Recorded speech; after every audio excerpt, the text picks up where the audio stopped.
Good morning everyone, welcome to our channel e Pathshala. आज जैसा कि आप लोगों ने थंबनेल में देखा होगा, आज हम इतिहास पेडोलॉजी के अनुदेशात्मक सामग्री के रूप में आपके 4th यूनिट में देखना। 4th यूनिट में ये लास्ट हेडिंग लिखी हुई है, तो उसी को मैंने बिल्कुल पॉइंट टू पॉइंट आप लोगों को इसमें समझाया है। ठीक है, तो विदाउट वेस्टिंग टाइम फटाक से स्टार्ट कर लेते हैं। सबसे पहले इतिहास शिक्षण में कंप्यूटर का उपयोग। ठीक है, इसमें आप लोगों को जो मेन हेडिंग है वो हेडिंग ये थी, शिक्षण में अनुदेशात्मक सामग्री के रूप में। ठीक है, अनुदेशात्मक सामग्री के रूप में मतलब आप किसी चीज़ को कैसे समझा सकते हो इतिहास शिक्षण में। उसमें आप कंप्यूटर का यूज़, उसमें आप मल्टीमीडिया पैकेज का यूज़, उसमें आप इंटरनेट का यूज़ कैसे कर सकते हैं, ये आपसे क्वेश्चन पूछा जा सकता है। ठीक है, अगर सिलेबस नहीं देखा हो तो भैया जी पहले सिलेबस उठा के देख लो। ठीक है, तो ये लास्ट आपकी लाइन है। ठीक, तो सबसे पहले आता है कंप्यूटर का उपयोग। तो कंप्यूटर का उपयोग आप खुद सोच के देखिए, कंप्यूटर तो बहुत अभी तो बहुत ज़्यादा डिजिटलाइजेशन हो गया है। तो कंप्यूटर का उपयोग कब करते हैं? ठीक है, डेटा संग्रह में। डेटा मतलब डाटा जो होता है उसका संग्रह एकत्र करने में। ऐतिहासिक डेटा और सूचना को डिजिटली संग्रहित किया जा सकता है। ठीक है, आजकल तो बहुत सारी जो स्कूल्स वगैरह होती है उसमें एक्सेल सीट ही बनती है। ठीक है, फटाक से हम लोग रो कॉलम बना लेते हैं। स्केल पेन मतलब पेपरलेस हो गया लगभग, है ना। सभी सरकारी स्कूलों में भी देख लीजिए आप। इसके अलावा हम लोग शोध और विश्लेषण में कर सकते हैं। शोध के लिए ऐतिहासिक दस्तावेज और स्रोतों की विस्तृत उपलब्धता। हम अपने कंप्यूटर में इतिहास पढ़ाते समय बहुत सारे शोध और विश्लेषणों की एक लिस्ट बना के रख सकते हैं। ठीक है, प्रेजेंटेशन में, प्रस्तुतिकरण में कर सकते हैं। पावर पॉइंट जो होता है उसमें हम वो जो ऐसा सॉफ्टवेयर होता है जिसका उपयोग करके हम प्रभावी और व्यवस्थित प्रस्तुति कर सकते हैं। राइट, समय रेखा निर्माण। ऑब्वियस ही बात है, आप कंप्यूटर का उपयोग करके उसमें जो टूल्स होते हैं, ड्राइंग टूल्स वगैरह हो सकते हैं, उसमें आप बच्चों को पढ़ाने के लिए ऐतिहासिक घटनाओं की रूपरेखा बना सकते हो, चार्ट्स बना सकते हो, है ना। फिर नेक्स्ट पॉइंट है अपना कि आप डिजिटल मानचित्र बना सकते हो। ठीक है, बच्चों को समझाने के लिए, जैसे मैं आपको इतिहास में कुछ ऐतिहासिक मानचित्र बताने हैं कि भैया मुगलों के टाइम ऐसा था। ठीक है, उसके बाद अंग्रेज आए, उसके पहले ऐसा था, अंग्रेज आए उसके बाद ऐसा हुआ, धीरे धीरे चेंज हुआ है। तो हम डिजिटल मानचित्र के थ्रू बहुत ईजी वे में बच्चों को क्या कर सकते हैं, समझा सकते हैं। फिर है संकलन और संगठन।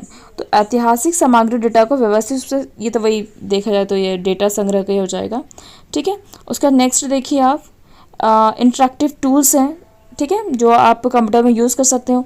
उसके बाद वीडियो साक्षरता, आप कंप्यूटर के यूज़ करके आप वीडियोस वगैरह देख सकते हो इतिहास की। ठीक है, डॉक्यूमेंट्री वीडियोस दे सकते हो, उस समय क्या क्या हुआ था। ठीक है, उस टाइप की फिल्म उस पर आधारित देख सकते हो, जिससे कि अपन को देखेंगे तो ज़्यादा समझ में आ सकता है। ठीक है, आप उसमें स्वयं मूल्यांकन कर सकते हो। आप ऐसा कोई इतिहास का टेस्ट वगैरह, प्रश्नोत्तर हो सकते हैं, ऑब्जेक्टिव्स फॉर्म हो सकते हैं। ठीक है, तो उसमें आप आत्म मूल्यांकन अभ्यास कर सकते हो। ऑनलाइन संसाधन, आपको कंप्यूटर में बहुत सारे ऑनलाइन संसाधन मिल जाते हैं जिसके थ्रू आप हिस्ट्री पेडोलॉजी को पढ़ सकते हैं। ठीक है, द नेक्स्ट है हमारा मल्टीमीडिया पैकेज का उपयोग। अब मेरे को पहले ये बताओ मल्टीमीडिया क्या होता है। ठीक है, मल्टीमीडिया में हमारे क्या क्या आ जाएंगे, ग्राफिक्स भी आ जाएंगे, एनिमेशन भी आ जाएंगे। ठीक है, पिक्चर आ जाएगा, फोटो पिक्चर वगैरह जो होता है वो मल्टीमीडिया में आता है। मल्टी मतलब होता है बहुत सारा, मीडिया मतलब जिसके थ्रू हम पढ़ा सकते हैं। तो आप ग्राफिक्स हो गया, ऑडियो हो गया, ठीक है, एनिमेशन हो गया, ऑडियो हो गया, वीडियो हो गया। ठीक है, ऑडियो वीडियो दोनों हो गया। तो ये सब चीज़ें हैं जो हम किस में, मल्टीमीडिया में उपयोग करते हैं। ठीक है, मल्टीमीडिया का जहाँ तक मैंने आपको शायद याद कराया था उसको तावजी से, तावजी। ठीक है, तो ये टेक्स्ट आ जाएगा, एनिमेशन आ जाएगा, और ये ऑडियो आ जाएगा, वीडियो आ जाएगा, और ग्राफिक्स आ जाएगा। Any doubt? ठीक है, तो ये सब क्या है, मल्टीमीडिया है।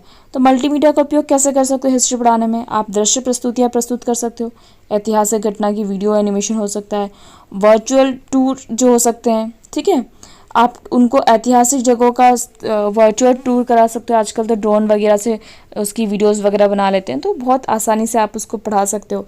आप श्रेणीबद्ध जानकारी दिखा सकते हो बच्चों को। ठीक है, कोई भी काल है तो आप टूल्स का उपयोग करिए, ग्राफिक्स का उपयोग करके ऐतिहासिक काल को श्रेणीबद्ध जानकारी दे सकते हो। ऑडियो सामग्री का उपयोग आप कर सकते हो कोई भी कथा वगैरह के लिए। इंटरेक्टिव एलिमेंट्स का उपयोग आप कर सकते हो जिसमें बच्चे जो हैं उसमें ज़्यादा से ज़्यादा बच्चों की इंटरेक्टिविटी हो, ज़्यादा से ज़्यादा वो उसमें संलग्न हो। ठीक है, शैक्षिक खेल हो सकते हैं, कुछ प्रश्नोत्तरी वगैरह हो सकती है।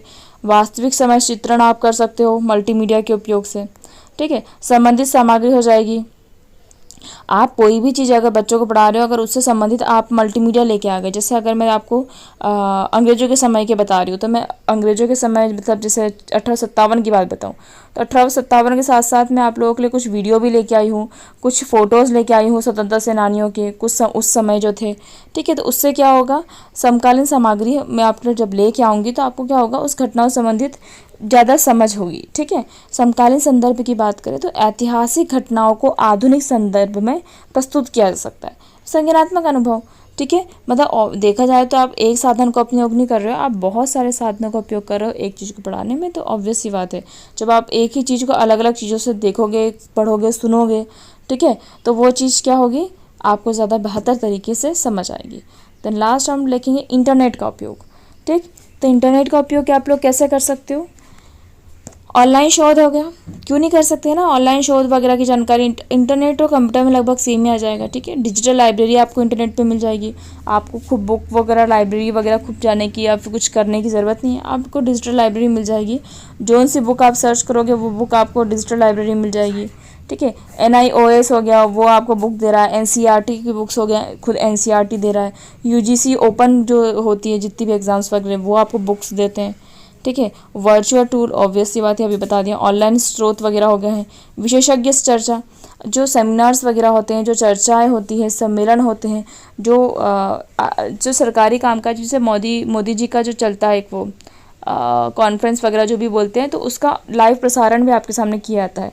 तो ऐसे आप बहुत सारी घटनाओं का जो उस पर आधारित हो इतिहास पर, तो वो भी हम देख सकते हैं। सामाजिक मंच, ठीक है, एक साझा सामाजिक मंच हो सकता है, वीडियो साक्षात्कार तो है ही।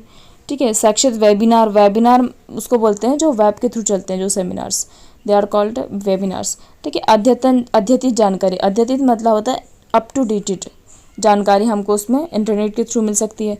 ठीक है, हम तुलना कर सकते हैं, विश्लेषण कर सकते हैं स्रोतों की, क्योंकि इंटरनेट पर ढेरों जानकारी आपको मिलेगी। मतलब अगर आप एक वीडियो सर्च करोगे तो कितने सारे ऑप्शन आते हैं ना, तो इस हिसाब से आपको बहुत सारी जानकारी उसमें मिल जाती है।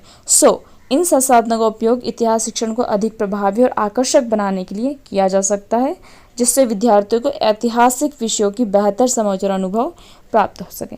ठीक है, तो हमेशा मैं आपको बोलती हूँ, इसमें से आपको किसी एक का लिखने के लिए आएगा। ठीक है, या तो कंप्यूटर का आ जाएगा, या तो इंटरनेट का आ जाएगा, या तो मल्टीमीडिया का।